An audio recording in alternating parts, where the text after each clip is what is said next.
at this historic track, Road America, in Elkhart Lake, Wisconsin, which has virtually been taken over by SCCA drivers, all coming here to compete in the Chicago region SCCA June Sprints, all vying for that coveted Triple Crown title. Now, how they get that Triple Crown title is that they compete in their division and win a division championship. They also come here to the June Sprints and actually win the June Sprints. And then in September, they'll be coming back to compete here in the runoffs to win a runoffs championship. That's how you win a Triple Crown.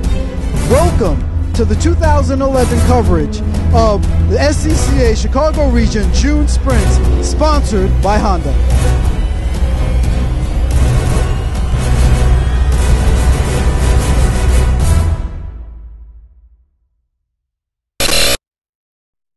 Hey, Mario. Hey, what do you got in this thing? 16 valve, 2.4 liter engine, 200 horsepower. Air conditioning.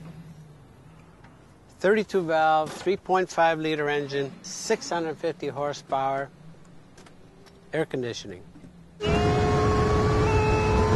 Honda builds every IndyCar engine. It's our commitment to racing and engineering. The same engineering that goes into the all-new Civic, the official vehicle of the IZOD IndyCar Series.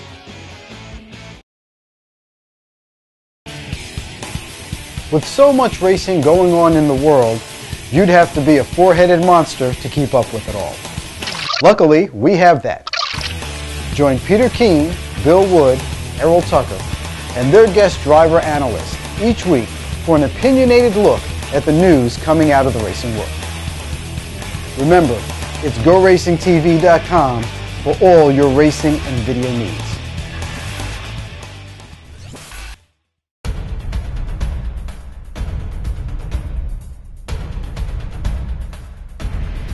All right, I'm Mike Collins with GoRacingTV.com, and I'm here in the Orion Technical Center garage space, and I'm joined by GT Light Dynasty right here. We've got 3 cars. This is pretty impressive.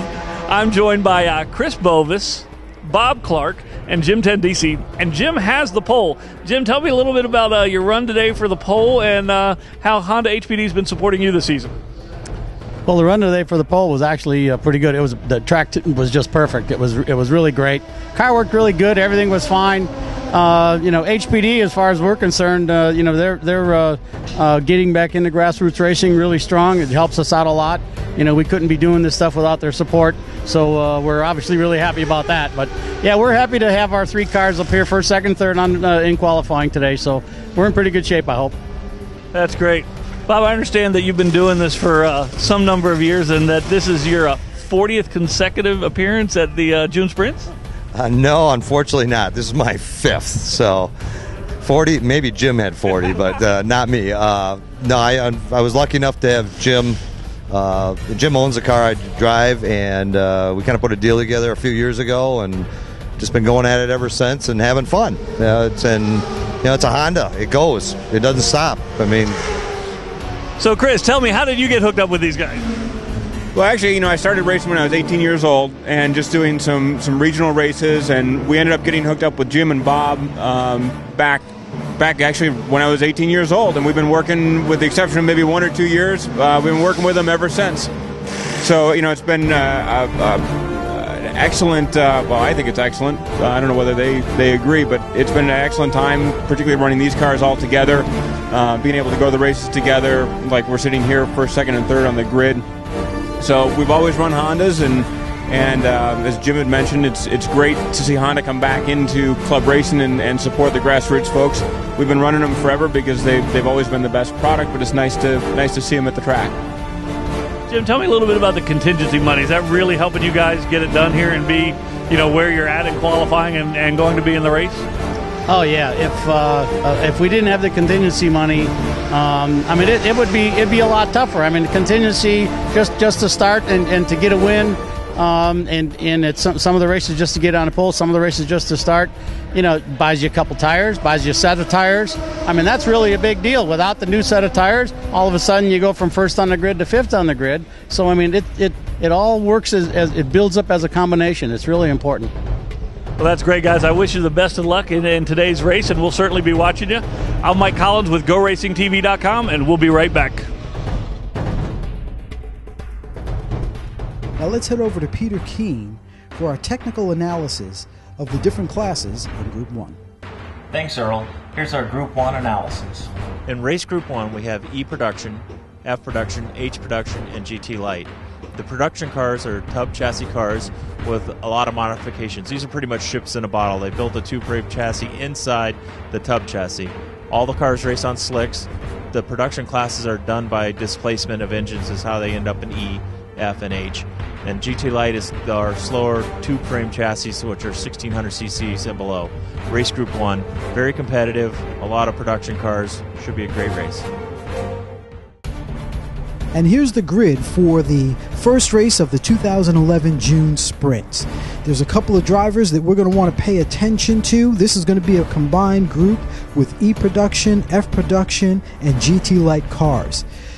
In the E Production group, we're going to have John Blakey, who's at the head of the qualifying charts. He is driving a Mazda Miata, and John has a lot of experience at the championship level. He's been to the runoffs 24 times. He's won it 3 times and podiumed at least 5. So he's no slouch to this caliber of racing. He's going to be pressured hard by Justin Pritchard, who is in another Mazda product. He's in a Mazda RX-7, and he's been to the championships 13 times. He's also won it 3 times and podium 6. So that's going to be a race to watch out for.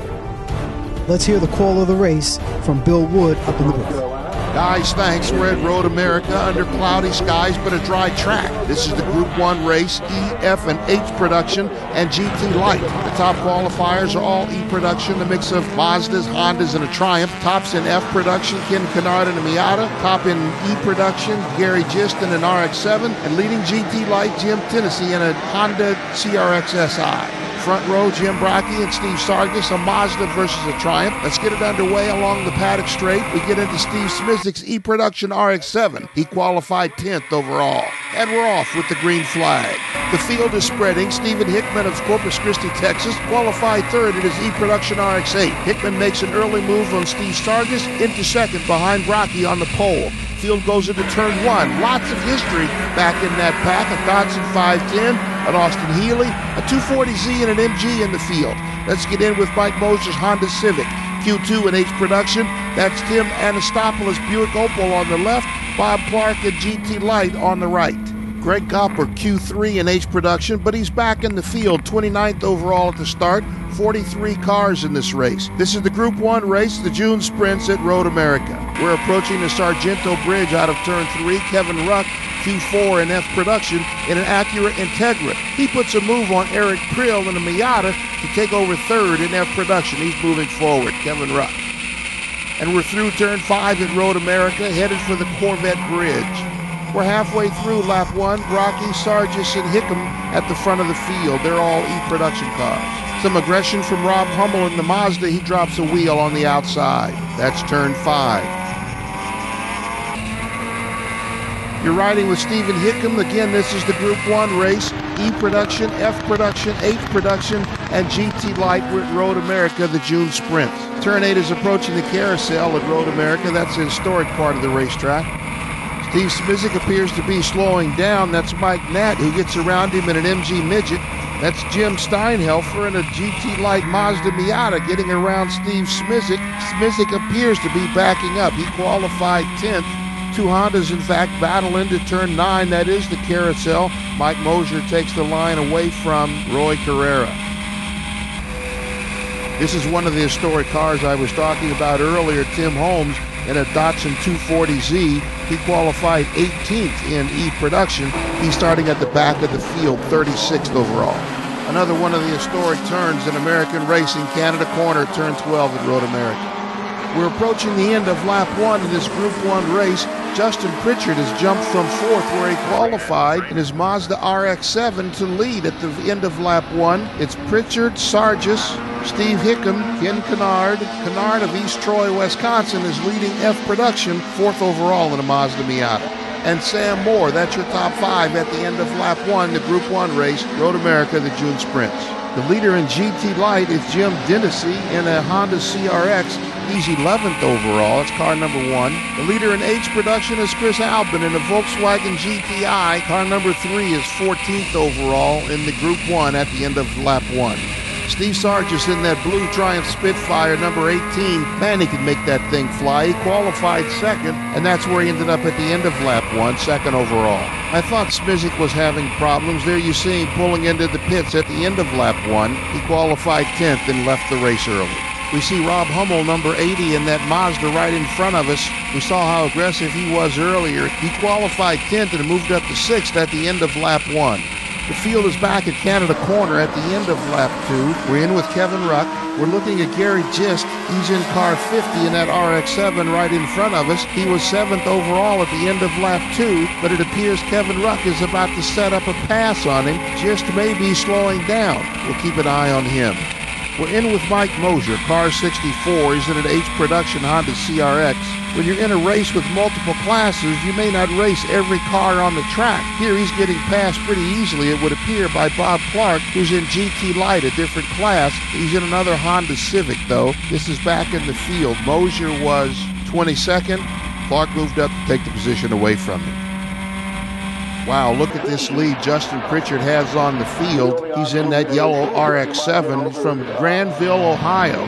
Takes a lot of discipline to stay that far ahead on a racetrack when you have no competition around you. Pritchard qualified 4th, went to the front on lap 1, and has stayed there throughout the race. In fact, here's an example of what can happen when you're running all alone on a racetrack.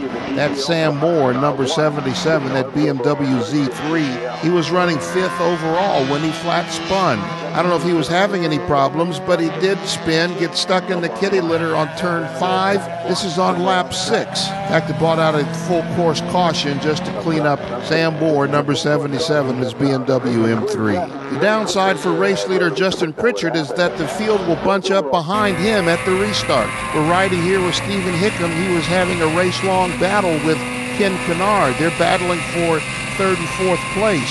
Here Hickam gets the upper hand, but on lap 7, at the end of lap 7, Kennard will repass Hickam, and they both will move up to the podium, 2nd and 3rd overall, when Steve Sargis, in that fast blue Triumph Spitfire, apparently he had some problems and backed up at the end of the race.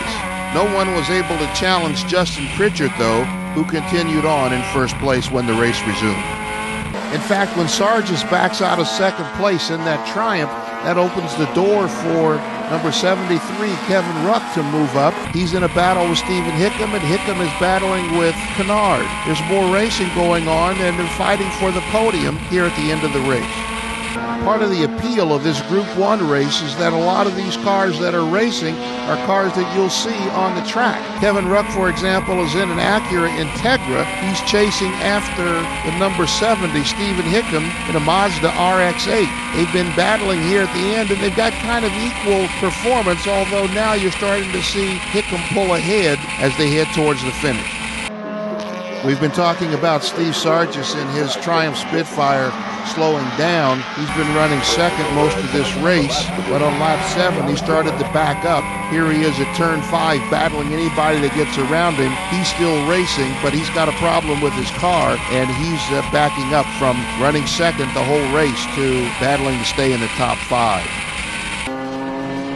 This is turn 8 on lap 13. Ken Kennard, who's in that knot of drivers battling to stay on the podium and try to keep up with Justin Pritchard. Kennard spins at turn 8. He manages to stay out of the kitty litter, though, and continue on, but he's spun out of 2nd place in the top 5. He's got a battle ahead of him to get back with the leaders before this race is over. And here's another spin. Tim Anastopoulos, he's in that number 61 F Production Buick Opel. He spins at turn 5, coming down the hill there, brings out another yellow. That put him way back in the class, though. With all of this mayhem going on behind him, Justin Pritchard continues his domination at the front of the line. We'll have the finish of this race right after this. Come on back.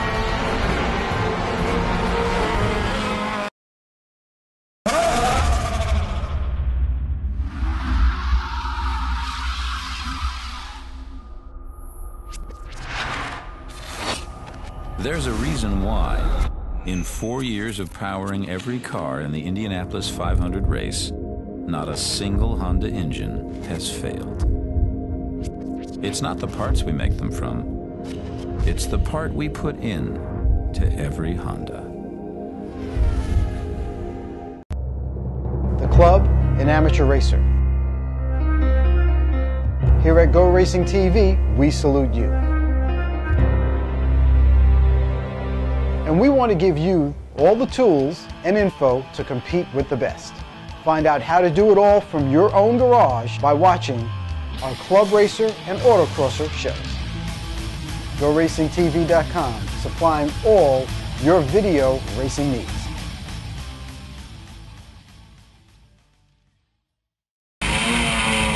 Welcome back to the finish of the Group 1 race, June Sprints, E Production, F Production, H Production, and GT Light. No one was able to catch Justin Pritchard throughout. It wasn't a flag-to-flag win. He qualified fourth, but he led every lap of the race. He takes the overall and the E Production title. Stephen Hickam was second overall. Third overall was Steve Sargis. He was also first in F Production. You rode with Kevin Ruck throughout much of the race. Kevin Ruck was second in F Production. Ken Kennard was third in F Production. First in GT Light, Jim Dinesi. Christopher Bovis was second in GT Light. Third was Bob Clark. We saw some from him. First in H Production was Mike Mosier. Second was Chris Albin. Third in H Production was Tim Pitts. I'm Bill Wood. That's the finish of the Group 1 race. We'll have the Group 2 race later on. Okay, let's go to our post-race report. First on the podium, we have our E-Production drivers, with Gary Guest coming in third, Steve Hickam coming in second place, and Justin Pritchard blazing the trail in first place. Let's go over to Kim Ellis in the winner's circle to hear what Justin has to say. Hi, I'm here with Justin Pritchard, our winner of the E-Production class. Justin, you got a great start on the race. You didn't look back from there. You had a little interference by a couple F-Prod drivers, keeping Hickman a little bit back from you. Were you worried at the caution that he was going to catch up and give you some trouble? Well, definitely when you have a lead like that, you don't want to give it up. So no, I was disappointed to see the yellow, but I was able to get going again after the yellow and build out a little lead and then just stay there. Well, what do you credit the win to? Hoosier Tires, they were awesome. We just got here this morning, just ran one session, qualified fourth, and had a crazy start. And the Mazda ran great. And I haven't run many of these sedan races, so it's all new to me. And the start was a little crazy, but after that, it was all good. And I got to thank my wife Meredith for suggesting that I come all the way up here and do this on a whim. Well, there you go. We have a winner on a whim. Great job, Justin. Thank you very much. Congrats, Justin. Now let's go over to the F Production podium. In third place, we have Ken Kennard. Just behind him, in second place, we have Kevin Ruck. And in first place, with a fantastic win, we have Steve Sargis. Let's go over to Steve to hear how his race went today. And the start went well. I got a pretty good jump, and I was up around, 7-8 seconds over Ken. But my brakes were acting funny, and I was having to pump them every corner, which was okay. It was drivable. And then the yellow flags came out, the double yellow flags came out. So I had to, I waved the three guys, and all three of the guys in F Production were right behind me, so I waved all three of them by because I didn't want to go into one, no brakes with everybody behind me. But imagine that after the yellow, it kind of came back a little bit, and I was able to run them all down, and I passed two of them, and Ken obliged me by spinning an 8 on the last lap, so. And Steve had someone special he wanted to thank. Adam Sargis, my son, he's going to be racing next year. That's going to be scary. Well, good luck, Adam. You got some big shoes to fill, I take it. Next up, we have the podium for the H Production class. Taking third place is Tim Pitts. In second place, we have Chris Albin. And taking first place in his Honda Civic was Mike Mosier. Let's hear how that race played out for Mike. It was interesting in the beginning. Everybody got botched up at the start and fell behind. Had some cars in between me and Chris Albin, and I just tried to keep a steady pace and keep it on the track and hoping for a miracle. And well, I got my double yellow, and that brought us right back up by them. And I guess it was on from there. And you know, I seen him on the outside on the restart, and I seen him get behind some slower guys, so I got to the right of him and met up with some faster guys, caught their draft, and actually started passing them. So I dove bomb into corner one and passed like 6 cars by the corner. And when I came out of the corner, it was like just amazing that, you know, I got that many cars in between me and Chris, and good old Honda power. You know, what can I say? Wow, excellent race. Super job. And do you have anybody you'd like to thank? Yeah, I'd like to thank Lawrence Loshak, ETE Reman, Goodyear Tires, all my crew, all my guys at the shop. You know, we put a lot of hours in the last couple weeks, and we nailed it. And the last podium celebration for this race group will be the GT Light class, which has been dominated by a group of Honda HPD drivers. In third place, we have Bob Clark in his Honda CRX, which seems to be the preferred car for these 3 drivers. Coming in second, we have Chris Bovis, who trailed right behind Jim Dentisi, the winner of the race in the GT Light class. Let's hear what Jim had to say. I am here with Jim Dentisi, your GTL winner. Jim, when I came up here earlier, we were trying to get an interview with you earlier today. Your car didn't have an engine in it. Now you're on the top step of the podium. What happened? How'd you do that? Well, actually, my car did, but one of our other cars didn't, and we skipped all the work on my car, and actually 2 of the cars, and just concentrated. All the guys got together, concentrated, put the engine back in Chris Bovis's car, and it ran really good. And my car was just flawless. It couldn't ask for a better car. So I mean, we're just really happy. This is actually my 12th June Sprints win, and it gets better. You know, every time you do it, it gets better. Wow, congratulations. Yeah, I noticed we had Honda on all 3 steps of the podium. How does that feel? Yeah, well, that's where they should be. That's where we feel pretty good about that. You know, we work hard at it, and they're great cars, and we just really we like it when they're all 3 are on the podium. Well, congratulations. Thank you so much for your time. Thank you. Great being here. Thanks, Kim. Now let's take a second to talk to the Chief Tech Inspector here at the June Sprints. So I'm here with Joe Griffin, Chief of Tech for the 4th year here at the Chicago Region SCCA June Sprint. So I guess this job just keeps getting easier for you. Well, the job gets somewhat easier, but it was a little bit more difficult because every year they add another class or 2, and we have to adapt ourselves to checking those cars too. And it seems like Road America kind of gave you a nice little house to stay in this year. You guys have a great garage to actually perform tech in, and the scale building. So it looks like the facilities are getting better and better here at Road America each year. Yeah, we couldn't ask for a better relationship with the track than we have now. We've got, like you said, these 2 beautiful buildings, one for the scales. We can do our scaling, little operations there. Over here, we can do the inspections in the cars, take them apart, do our measurements in comfort and not interfere with the teams or have them walking back and forth to us. So now you guys have a pretty big field this year, you know, as usual with the June Sprints. So that really must keep you busy over the course of the 4 days that this goes on. Yeah, the 4 days that we're here is pretty busy, but then there's the 2 or 3 months before the race that we have to do our preparation, get additional tools made, go over the rules, make sure that we're up to date on everything. Well, thanks, Joe. We appreciate, volunteers like yourself being out here and helping out at the June Sprints. Now, a word from our sponsors. Hey, Mario. Hey, what do you got in this thing? 16 valve, 2.4 liter engine, 200 horsepower. Air conditioning. 32 valve, 3.5 liter engine, 650 horsepower, air conditioning. Honda builds every IndyCar engine. It's our commitment to racing and engineering. The same engineering that goes into the all-new Civic, the official vehicle of the IZOD IndyCar Series.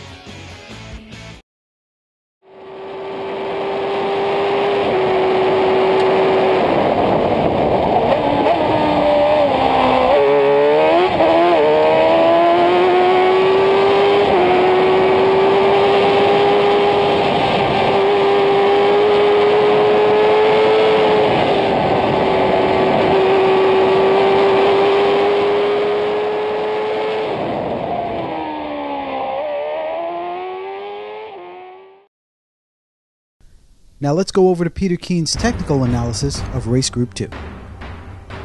Thanks, Earl. Here's our Group 2 analysis. In Race Group 2, we have Formula V and Formula 500. Formula 500 is an open-wheel car based on a snowmobile engine, which is a little untraditional. These 500s, as you can see, are just snowmobile-powered, belt-driven, and constant velocity transmission, just like a Nissan. Great little open-wheel car, great way to get started in SCCA. We also have Formula V, which is based off the 1600 Volkswagen Bug. Been around for 50 years and is still a very popular car with SCCA. Race Group 2, be very competitive, nose-to-tail racing for the whole race. As we look at the grid for the second race of the day, the Formula 500 and the Formula V class, at the top of the charts we have Jason Knutson, who is in a Scorpion Formula 500 car. Jason is no slouch to championship competition. He's been to the championship runoffs 6 times. He's won it twice and podiumed 3. So it's no doubt that he's going to be somebody to look at, and it's not surprising he's at the top of the charts. Right behind him, we have Michael Brent, who's going to be someone to look out for. Michael has a tremendous amount of experience at this level. He has been to the championship runoffs 20 times. He's won it once and podiumed 4 times. Pressuring him is going to be Aaron Elson, who has also had his share of runoffs experience. He's went to the runoffs 19 times. He's won it once and podiumed 4 times. And the fact that the runoffs are held at this track is definitely going to give these 3 drivers an advantage because they know the track very well. Welcome back to Road America and the Group 2 race for the June Sprints. This is for Formula 500 and Formula V, open-wheel race cars. I'm Bill Wood. There's a bit of a celebrity on the pole here this afternoon. Jason Knutson of Danville, Indiana. He's a 2-time SCCA national champion in Formula 500. That was in 2008 and 2009. Joining him on the front row is Michael Brent of Bethel, Connecticut. The top qualifiers in Formula V, Michael Verisigns of Burlington, Wisconsin, and Ron Winston of Neenah, Wisconsin. F500 and Formula V aren't the fastest this weekend, but the racing you'll see is as close as you'll find anywhere. F500s run small displacement 2-stroke engines like snowmobile motors and are one of the least expensive classes to run in the SCCA. They've been racing F500 since the late 1960s. These are the Formula V cars. They include many home-built cars as well as cars built by proven manufacturers. Some of those manufacturers even build Indy cars. And it's one of the most competitive and popular classes in the SCCA. That's Formula V. Those entries run 1200cc stock Volkswagen engines. Formula V has been very popular since the early 1960s. In fact, the 50th anniversary of the formula is coming up in 2013. That's Chris Huskamp of St. Louis. He's warming up the tires on his Scorpion F500. He qualified 13th. That's 13th in class. Let's get this thing started. That's Knutson and Mueller taking us into turn 1. Mueller's got enough for Knutson. He finished second in the runoffs last September. That was on this same track. Knutson, in fact, might think the track owes him something. He didn't get past the 5th lap at the runoff, so he's going for something today. Knutson, in fact, jumps off the front in front of Mueller, Michael Brent, Aaron Ellis, and Stephen Jondal makes a move out of his 8th place qualifying spot into the top 5 right off the drop of the flag. Michael Brent is holding down the 3rd spot, and Joseph Bertolucci was 9th in Formula V. He's 30th overall. He's at the back of the field. But they're still racing at the back of the field. As you can see, Bertolucci is making a move on Nick Marius from Winnetka, Illinois. Back at the front of the line, we see Jason Knutson has already taken over this race. Look at the aerodynamics on this car. It's a small motor, like a snowmobile motor, but all that aerodynamics gives it a speed advantage over much larger engines like those 1200cc engines in a Formula V car. They're way back in this race. Chris Huskamp did get his tires warm enough. He qualified 13th, jumped to 11th quickly, and then went to 9th right away.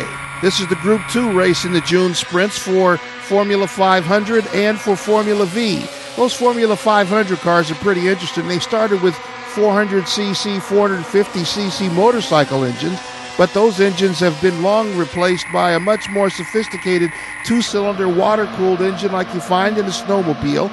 Let's look back on the Formula V race. Chris Jennerjohn of Hartford City, Indiana. He's in number 46 there. Jennerjohn just passed Michael Verisigns. Verisigns is a 2009 national champion, was on the pole for this race, but he's about to answer Jennerjohn right now.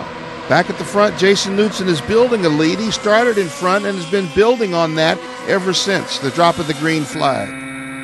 You're in with Brent Michael, number 47. He qualified third and has been running third ever since this race started. Right now, in fact, he's running a race all by himself. It's like qualifying. Knutson, Mueller, and Brent are in front of this field.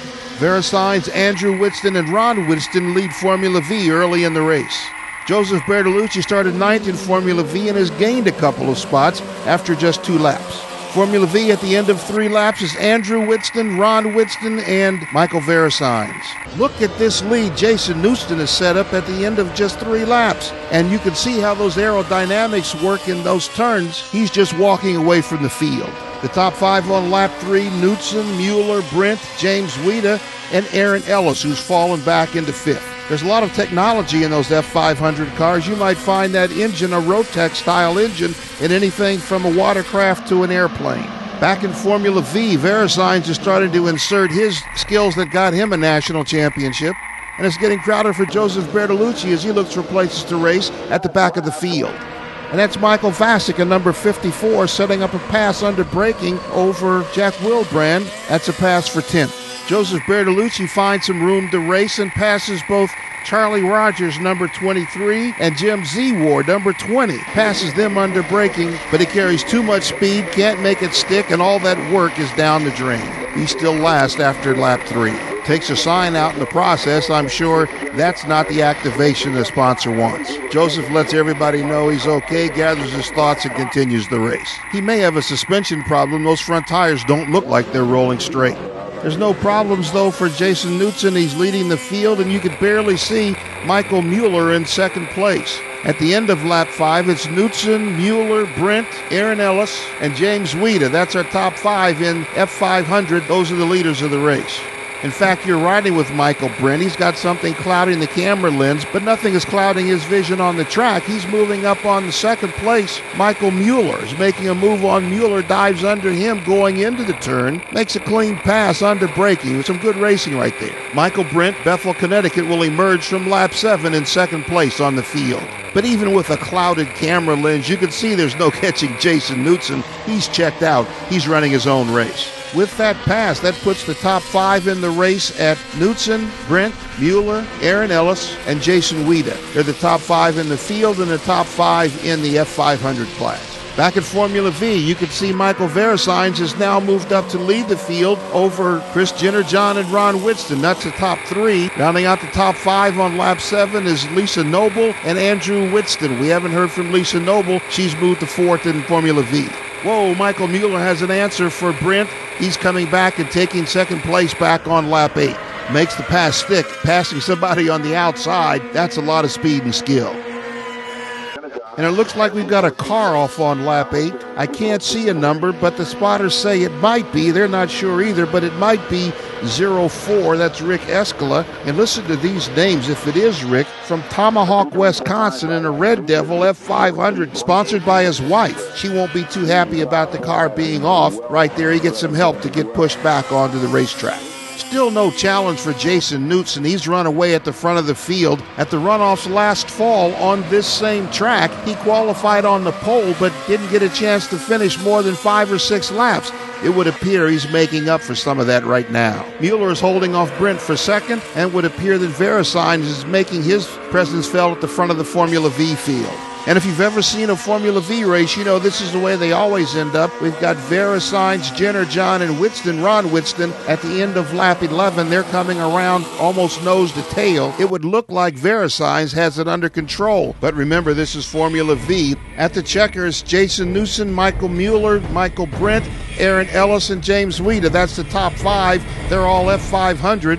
And just as I suspected in a Formula V race, Ron Whitston gets around Michael Verisigns at the end, making it Ron Whitston, Michael Verisigns, Chris Jennerjohn, Lisa Noble, and Andrew Whitston at the flag in Formula V. And There you have it, Group 2 in the June Sprints. Jason Knutson wins the F500 title, and Ron Whitston wins the Formula V Championship. I'm Bill Wood, another great race in the June Sprints at Road America.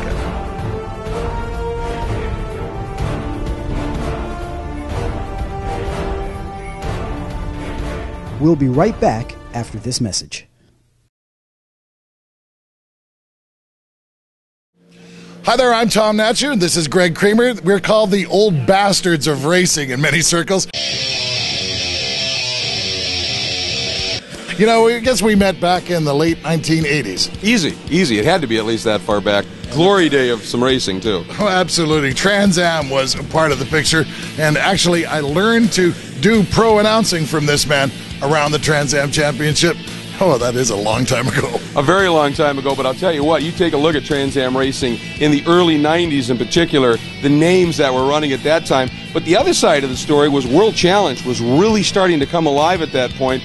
And the names in that, there were sometimes you'd look at the two rosters and go, you know, I'm not sure which one is the most talent. Some amazing stuff from those decades past. And of course, a lot of those drivers also doubling up, running amateur racing in the runoffs. And it was spectacular stuff.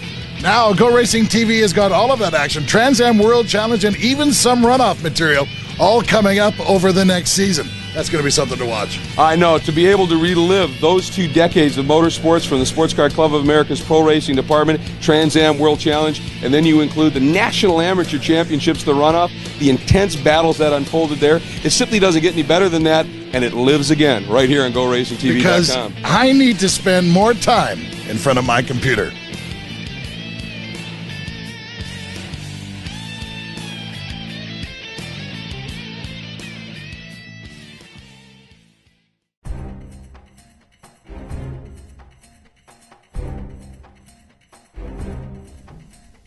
First, we have the top 3 in the F500 class taking the podium. In third, we have Michael Brent.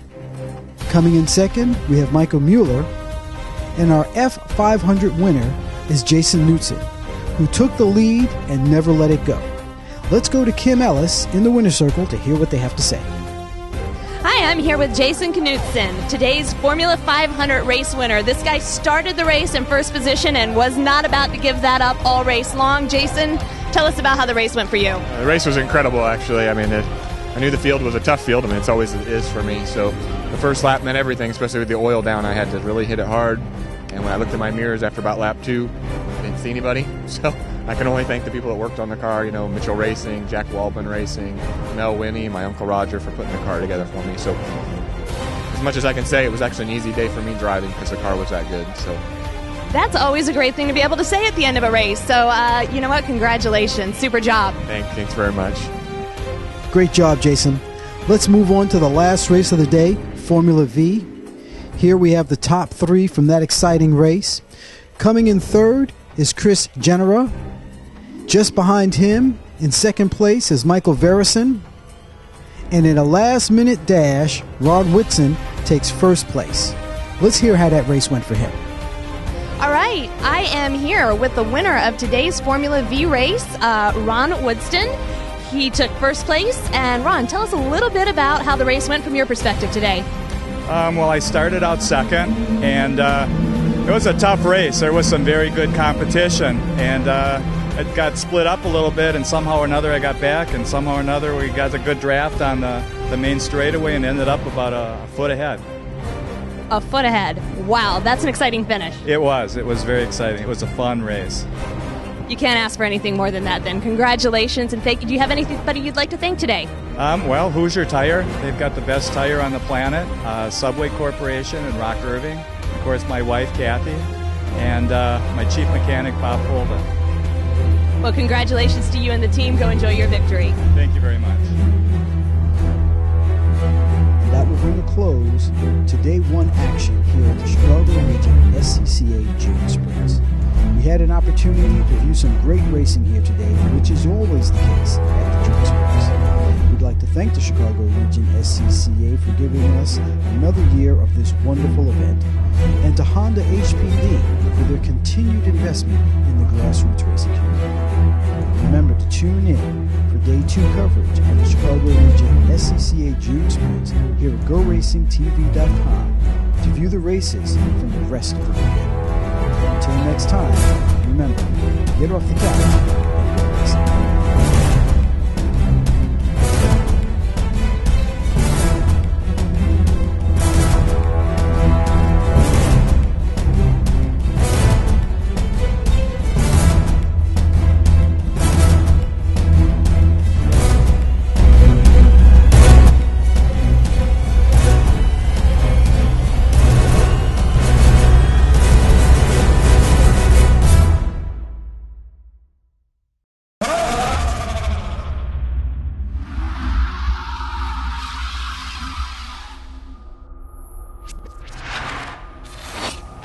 There's a reason why, in 4 years of powering every car in the Indianapolis 500 race, not a single Honda engine has failed.